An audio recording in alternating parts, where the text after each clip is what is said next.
There are a lot of people who are pointing to Ghislaine Maxwell as a very unreliable witness who they say has lied in the past, and that if she lied in the past, why believe her now? Welcome to the Two Angry Men podcast. Mark, so Todd Blanche from the Justice Department said that he asked Ghislaine Maxwell every possible question related to Jeffrey Epstein. That is a big statement. Do you have any idea, based on all the people you know, and you know a lot of people, what was asked and what was said? Well, I know, I don't know Todd other than professionally. David Allen Marcus, who is Ms. Maxwell's lawyer, who I've actually done his podcast and am a huge fan. He's great, and he's kind of the go-to guy in that space. And I'm going to believe that one of the reasons, Harvey. Hold on. I'm going to believe you know something. So at least explain whether you know it or you don't, because it's important to know whether this is Mark thinking or Mark knowing. Let's just say that I know that I'll leave it at that. Okay. That the subject matters, and the reason there's a second day is because Todd is doing what all good former defense lawyers, like I've often said, some of the worst prosecutors that I've ever had to face are guys who used to be defense lawyers. Same thing goes for judges. But Todd is doing what you would imagine he would do, which is he is going through methodically about who knew what, when, and specifically about this idea of the trafficking. Mind you, he has got a wealth of information. He has at his disposal all of the Department of Justice files. He's got all of the summaries of the civil lawsuits that have been filed and have been settled to some degree. He's got a pretty expansive portfolio. So he really is and has digested a great deal of information and is now going to her and questioning her as to what she knows, when she knew it, and whether or not there's any there. I'm going to go out on a limb here, and I'm going to predict that she has not changed her story and her testimony and her position at all. She has always taken the position that much of what has been reported, much of what is out there in the media is completely concocted. And she, I believe, has and will point to, and I would bet a lot of money that David has shown the so-called receipts for why a lot of this stuff is overblown. And let me explain when why. you say David, you're talking about her lawyer. Yeah. Her lawyer. And there's been a lot today. I saw reported yesterday and today, in fact, about whether Todd and David are close or consider themselves friends. And I'm sure there's video clips of them saying that. You know, understand something. In this field, if you will, of criminal defense, it isn't a legion of 10,000 people. There is a kind of a coterie, if you will, of people who are the go-to lawyers in this area, Todd being one, David being one. I will tell you that one of the first things that a criminal defense lawyer would do, and especially in Maxwell's case, because she has a petition in front of SCOTUS, is you familiarize yourself with the record. So he knows what is in the record. He also knows, by the way, David, I will venture to say as well, knows exactly what of the so-called allegations are just patently false and are kind of plaintiffs' lawyers' feeding frenzy style shakedowns. Okay. And that is important because a lot of what has happened here a lot of this furor around Epstein has been created by all of the feeding frenzy of the so-called accusers. Well, there is a lot of smoke and even fire to some extent. I mean, Jeffrey Epstein was not an isolated man.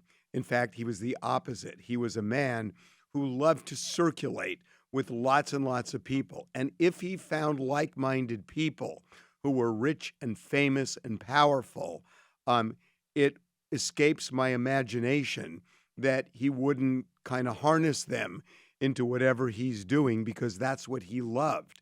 So with that kind of backdrop, at least in my head, I know you know people who are kind of involved in this. I'm not going to obviously ask you to disclose who they are, but her lawyer.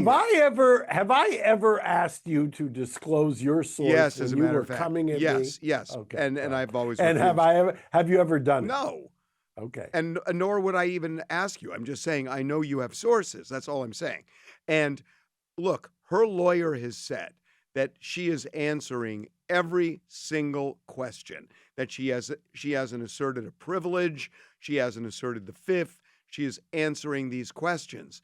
So with that, So let me build on that. Well, you want to ask the question? Well, but yeah, I just want to. Let's build it a little bit. Okay, so because there when are. he says that, she could. And by the way, you have to understand that she's she has not been given immunity in the traditional sense. This is proceeding, or arguably is proceeding under what's called a queen for a day, where you go in and anything that she says can't be used unless and until she testifies later on, and it deviates. There is no transactional or use per se, and I don't want to get in the weeds on that. But what David has said publicly, which is, I think, unequivocally true, is that she has not said, I'm going to assert the Fifth. I'm not going to assert the Sixth. I'm not going to assert the 14th Amendment. She's not going to assert, when he says privileges is wild. You know what that means? That means she's not asserting attorney-client privilege. David was not her lawyer at trial. David was not her lawyer in the lead up to the trial. She's had a set of very able lawyers.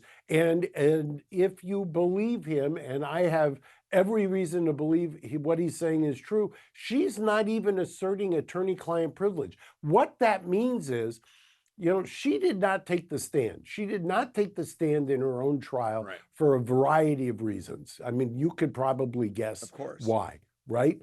And the fact remains that she had a whole lot to say, and it's pent up, and she and her family feel like she has been hung out to dry. So she has this incentive also to cooperate. By the way, we also talked last week, and I think the week before, about the fact that what is happening right now is exactly what we thought would be the smartest thing. Do you remember that?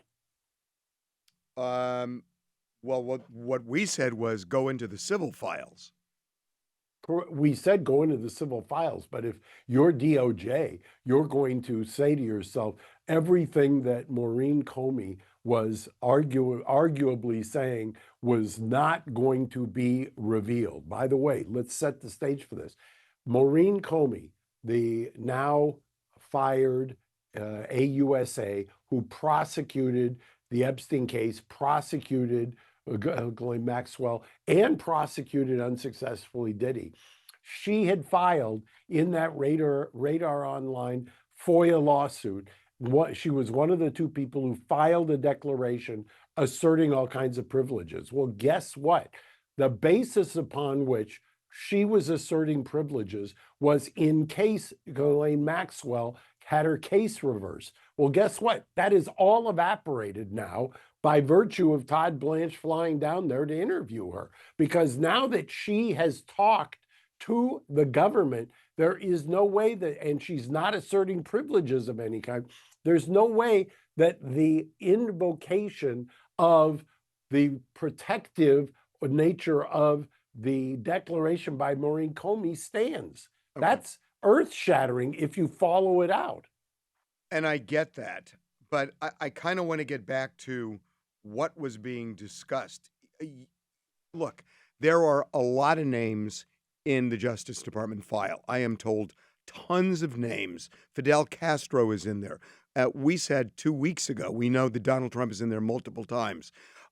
We're also told in terms of Trump that whatever the names, every time he's mentioned, there's nothing untoward linking him to anything that happened, on the island with Jeffrey Epstein.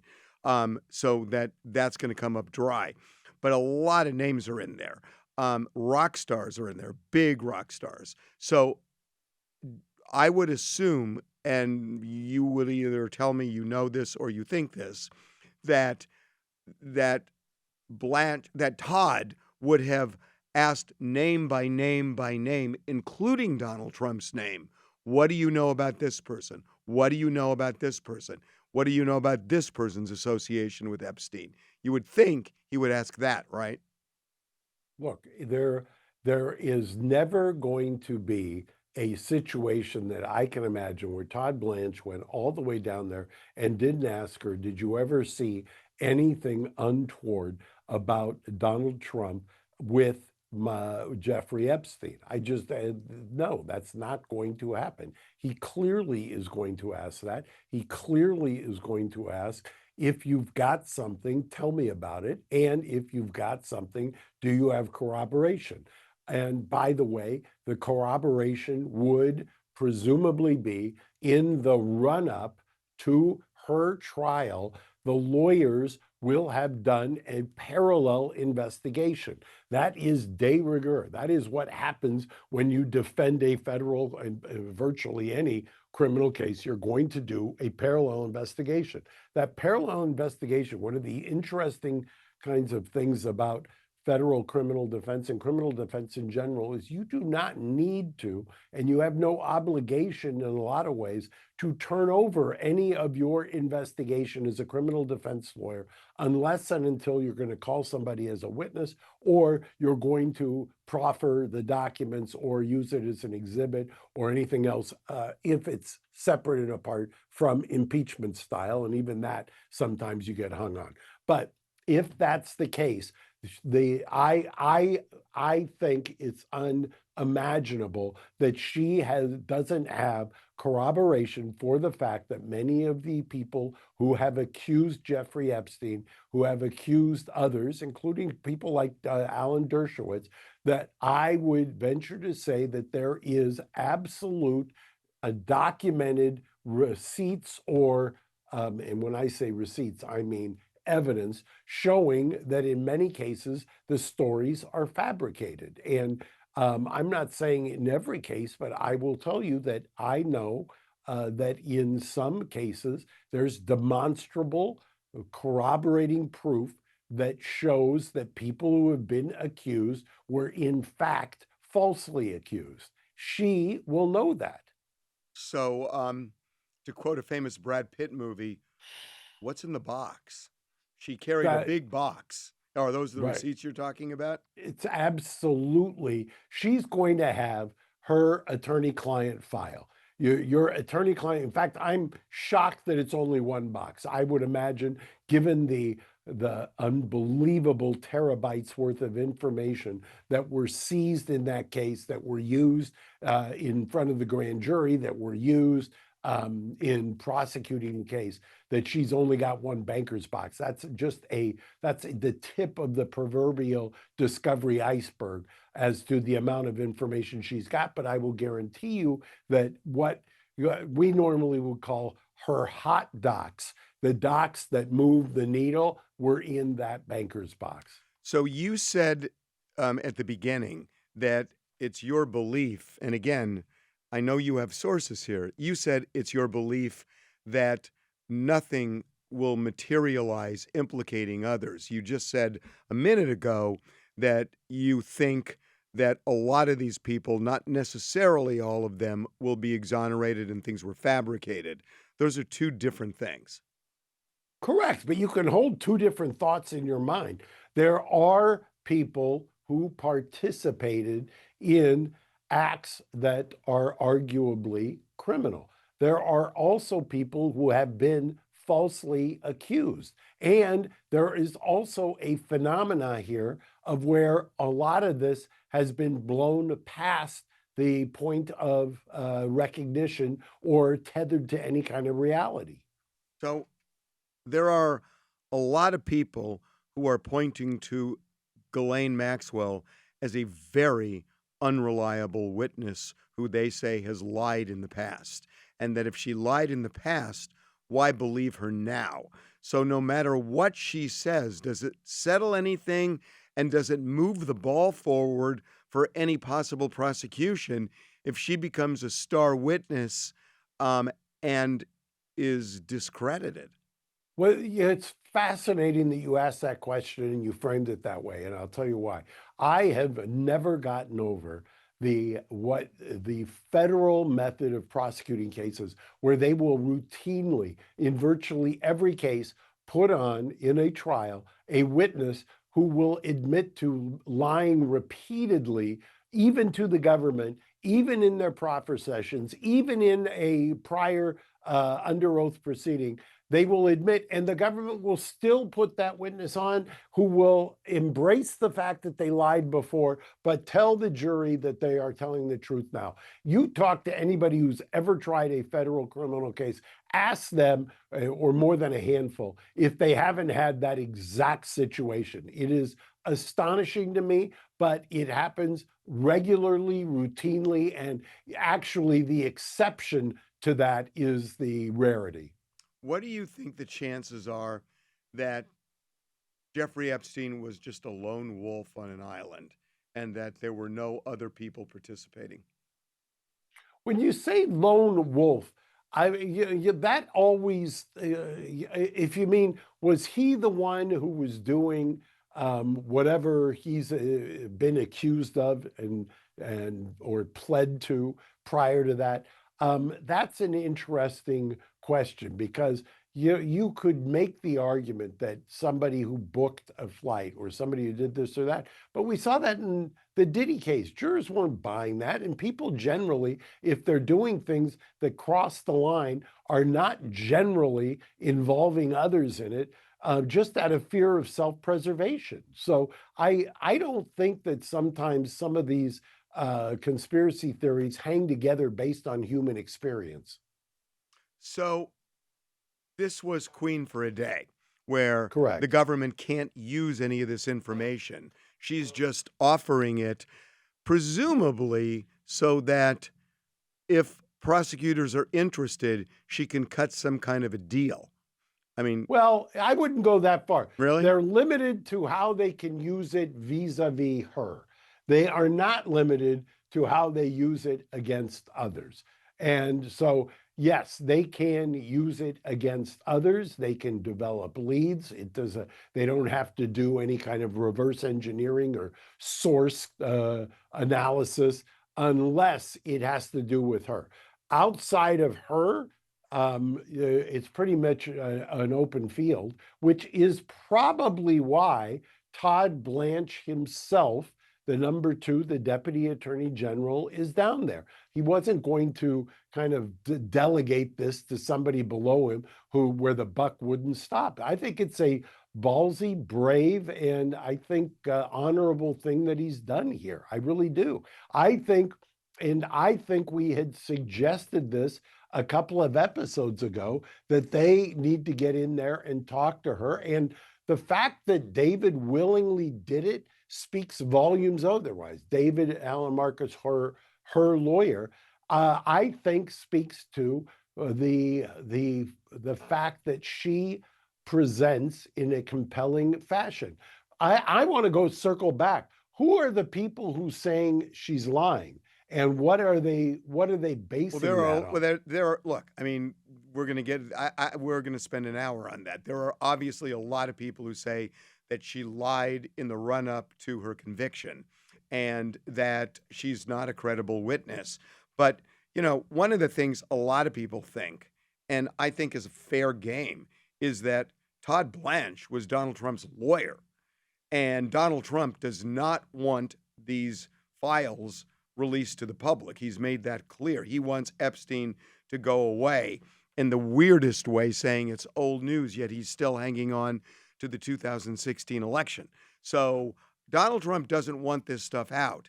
And now the guy he's appointed, the guy who was his former lawyer, is the guy who is interviewing the key person who knows everything if there's anything to know. The optics of that are not great. Yeah, but you want to know something? This always kind of tickles me, this idea that Donald Trump is going to hire somebody that was his lawyer, or Pam Bondi represented him on a Florida thing, or the former U.S. attorney. Yeah. Right. Harvey Dillon, who's head of civil rights, was the president's lawyer. You know what? Yeah, you don't have to go back that far in history. You and I, we're not called two old angry men, but we probably are. We can remember when there was a Democratic president, probably thought of as one of the great iconic presidents of all time, whose attorney general was his brother. And so I get it, but you know what people have done when there's a conflict? They've appointed a special prosecutor, and Trump won't do that. Well, the idea of special prosecutors, you're going to get me down that rabbit hole. It's a fair question. Special counsel, independent counsel. No, it isn't. There is no need for independent counsels or special counsels, I think, because that presupposes that somebody is going to violate their duty as a lawyer. Oh my that God. Presupposes, but hold on. We've seen, whether it was Ken Starr, ironically, who later became one of Epstein's lawyers, who was the special counsel during Whitewater in pursuit of Bill Clinton, or whether it was Durham, who was the holdover U.S. attorney who was going after the people in Trump 1, or the special prosecutors who were going after my client, Hunter Biden. There is something that is just wrong and anathema to the American jurisprudence system to have independent counsels or special counsels. I understand you could have a walled off U.S. attorney, but and I don't often agree with Clarence Thomas, but I clearly agreed with Clarence Thomas in his concurrence last year, I believe, where he was saying there is no constitutional underpinnings for the idea of a special or independent counsel. There may not be, but in the Trump White House, the Pledge of Allegiance is, I pledge allegiance to Donald Trump for the Make America Great Again movement. And that's who he picks. And that's who he keeps as long as they show allegiance.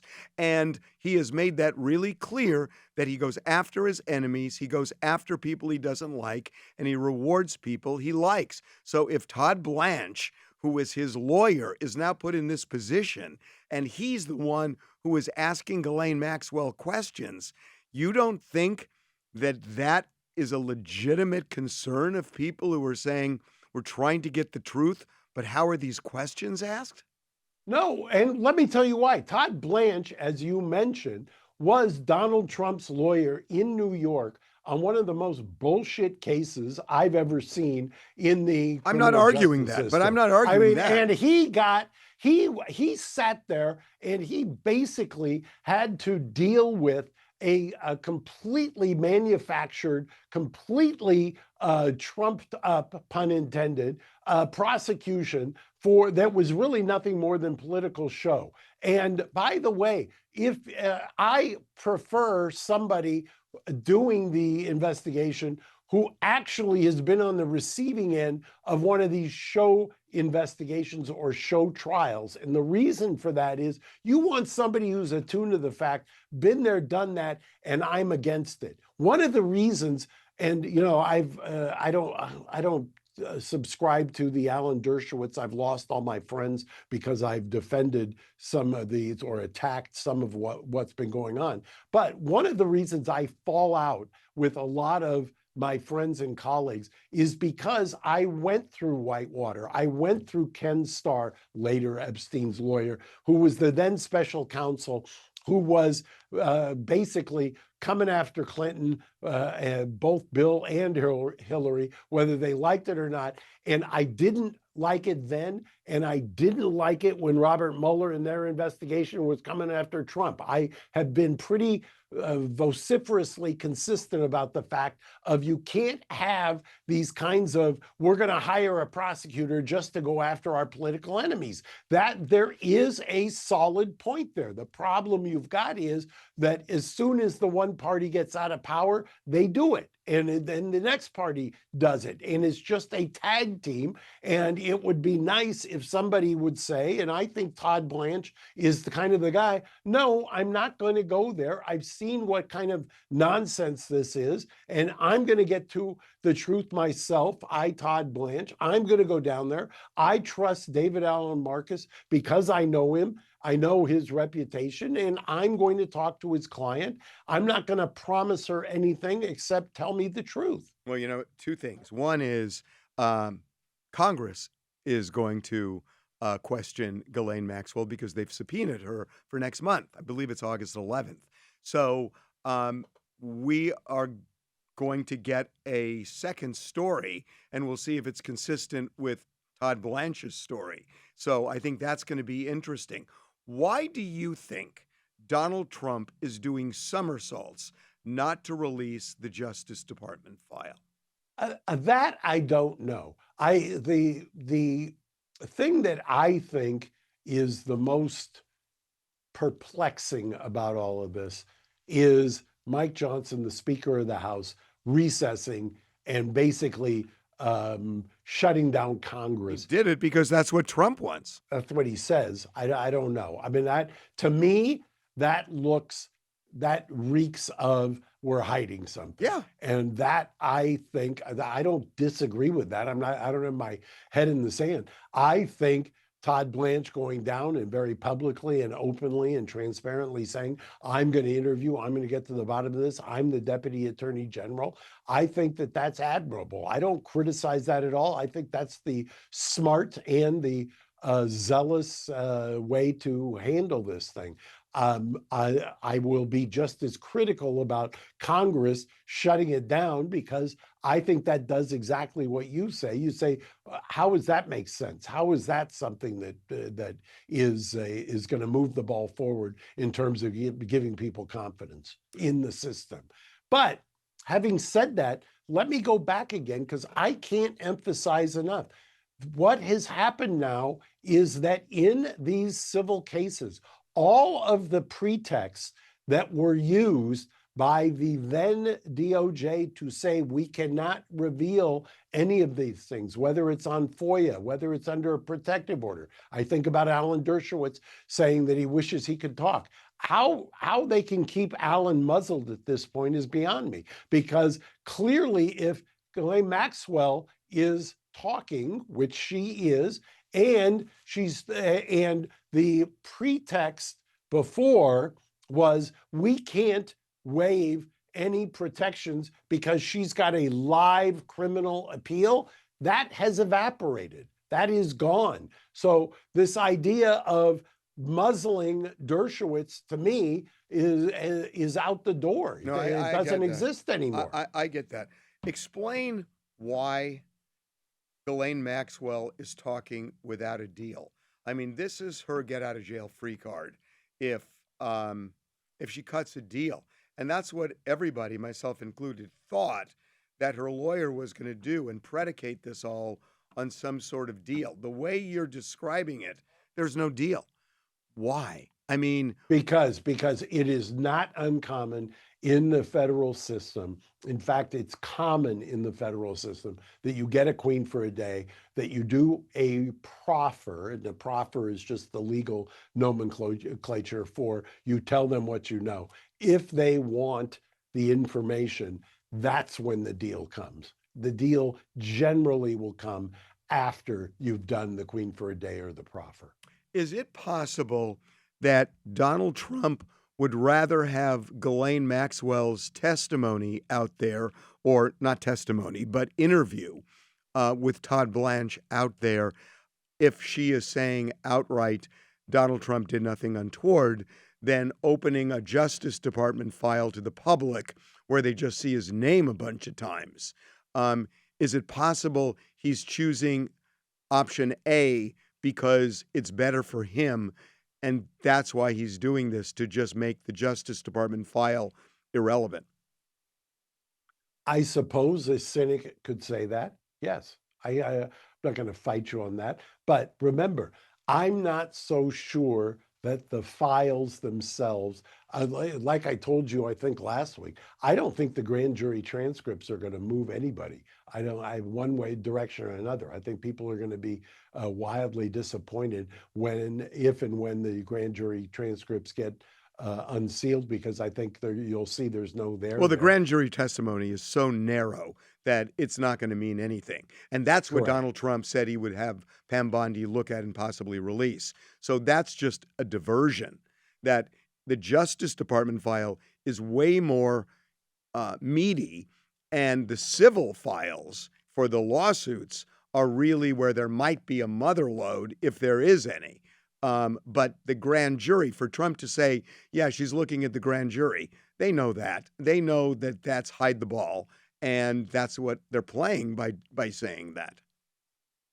I don't disagree. And, the longer this goes on, the more I think that the civil files, as we said a couple of weeks ago, become really, really important to the people who are interested in this. But I don't diminish. Ghislaine Maxwell is the voice. Ghislaine Maxwell is the percipient witness. Ghislaine Maxwell is the one in the room. I mean, who else would you want to hear from? Who else can give you her? I mean, it's her. Yeah. They're making a lot now of this birthday book for his Jeffrey Epstein's 50th birthday. Donald Trump says he did not write that letter. The Wall Street Journal says is a drawing of a nude woman where he signs over her pubic hairs and talks about the wonderful secrets that he and Jeffrey Epstein share. He says, he initially said, that's BS. I never said it. I never sent it. It's not true. And now he's saying, well, if it was sent by somebody else on behalf of me, but I never saw it. So he's kind of softening that, because the book is owned by the Jeffrey Epstein estate. And they've now said that they will obey any subpoena they get for the production of this book. And now we know Bill Clinton wrote a letter, Vera Wang wrote a letter, and there are probably 47 other people who are just shitting their pants right now saying, not even that they did anything, but they don't want their names out there. So there must be a lot going on behind the scenes with lawyers trying to redact anything that could possibly come out involving that book, I would think. Did you see the interview after we talked about it? Because I had said it just the language didn't sound like something that Trump would use. And then I watched an interview. It might have been recorded before we did it. I hadn't seen it until after, with Michael Cohen. And Michael Cohen had the same, and Michael Cohen has a long-time relationship, obviously, with Donald Trump, and is no fan of Donald Trump. Right. But he went through kind of the wording and everything else and said he had absolutely no confidence that that was something that was produced by Donald Trump. I kind of felt the same way, just based on having listened to him over the years, that the language didn't sound like something he would use. I think that Cohen said the use of the word enigma was something that he did not remember. Enigma was what he didn't remember Trump ever using. I thought that was funny. That's interesting. However, it could be that somebody on his staff wrote something, but sure looked like his signature. I'm not saying he signed it or not, but whoever did it. Well, how many times, Harvey? Even though I know you work with people, and again, I have not seen it. But they're saying your people. I'm not going to talk about your people, but don't your people on occasion do a card for somebody that you work with or that you're close to? Yeah. And they come to you and they have you sign something that you really didn't? It totally could be. But, the signature is going to be interesting if this thing ever surfaces. to see, does it look like Donald Trump? And, he may just have signed it and doesn't remember it or whatever. He may say it's an auto pen. Then he gets impeached. So Ghislaine Maxwell testifying before a congressional committee. That's an interesting one. It's very interesting. There's some great legal issues there. Yeah, you'll remember when Oliver North testified in front of Congress. That was pre-conviction and all of the Castigar style issues that happened. This would be obviously post-conviction, but while pending on appeal, what kind of problems does that pose if and when she gets a reversal of her conviction? Does it give her a 2255, which is if she doesn't make hay with the U.S. Supreme Court, does she then bring a habeas motion on the basis of new evidence or stuff that was not turned over before? I mean, it's just fascinating to me where we are in terms of her. But at the end of the day, I think she's going to need to either have her sentence commuted or pardoned, and then that will be how you get all the information you want. But it depends on what information she's providing, because we don't know. I mean, Todd Blanche is saying she's answered every question. The answer could be, I don't know. True, or I don't remember, or I don't remember.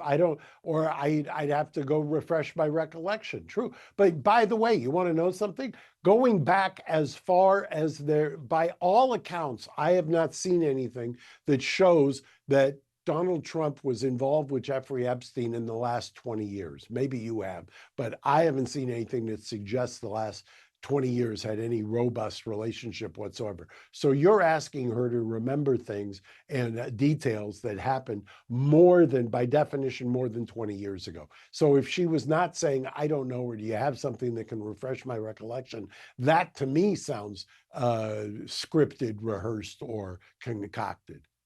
Yeah, I mean, these are not things you necessarily easily forget. And, the last thing is, we keep talking about Donald Trump. It's not just about Donald Trump.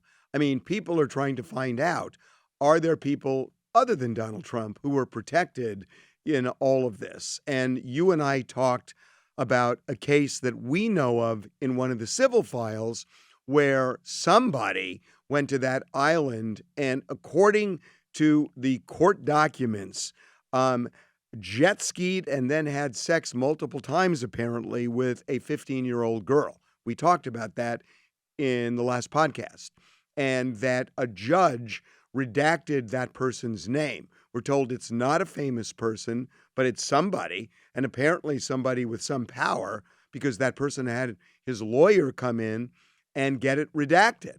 So this is not just about Donald Trump. I agree, but by the way, that's people who are being accused. Remember, there are also people, arguably, who are being falsely accused. Right. And I'll keep going back to Alan Dershowitz. Alan has fought for years to clear his name. And to the point, remember when you said that's not likely something that she would forget. Remember when he settled with the late Virginia Giuffre, what was her statement? Her statement was, I could have misrecollected or misidentified Alan Dershowitz. So, what's good for the goose is good for the gander in this No, situation. And I get it. And there's certainly a lot of evidence that he was falsely accused. But that correct. But there are a lot of people in that file. And I think that's what people want to know. And you're right. I mean, do you release all the names when there are people where there's no evidence they did anything, and you put it out there and you know what happens, right? I mean, everybody lives under that specter forever. And by the way, that's a legit issue. Absolutely. And you make a great point. You said that the one person that we talked about who had his name redacted was not somebody who was publicly known. Well, Right. by the way, the development of jurisprudence in defamation and things like that, there is a distinction that is made between public figure and a non-public figure. You know that better than anybody, having founded TMZ. Well, I mean, it's true, but I don't think this is an issue of defamation. This is just an issue of you put a file out there with a bunch of names that are connected to Jeffrey Epstein, and there may be people on that list who are, shook his hand at a wedding or whatever, and all of a sudden they have a scarlet letter on their head. So this is not a legal issue as much as it is a fairness issue. Well, and also remember, this is somebody who was hired, I never get sick of saying this, by Bill Barr, the former Attorney General and Trump one's dad at the Dalton School in the Upper East Side as a math teacher at the ripe old age of, I believe, 20, Right. at one of the toniest Upper East Side private schools. So he had either enormous connections, which it doesn't appear that he did, or he had a great aptitude for math. And by all accounts, supposedly, this guy was a whiz kid when it came to math and numbers. There and were things of that billionaires who nature. gave him power of attorney. Yeah, I mean, this apparently he had a skill set. I don't know if the numbers were necessarily always under 18, but he did have a skill set with numbers and with finances, Yeah. because clearly he made a fortune without leaving huge footprints anywhere. Yep. Okay, my friend. Always, I'm starting to really look forward to this, Harvey. So, I grudgingly say the same thing. I know, very grudgingly. We kind of get along better now than we did before the podcast, which That's is very which, true. by the way, is a dangerous thing. I know. I'll see you next week. Okay, see ya. Bye.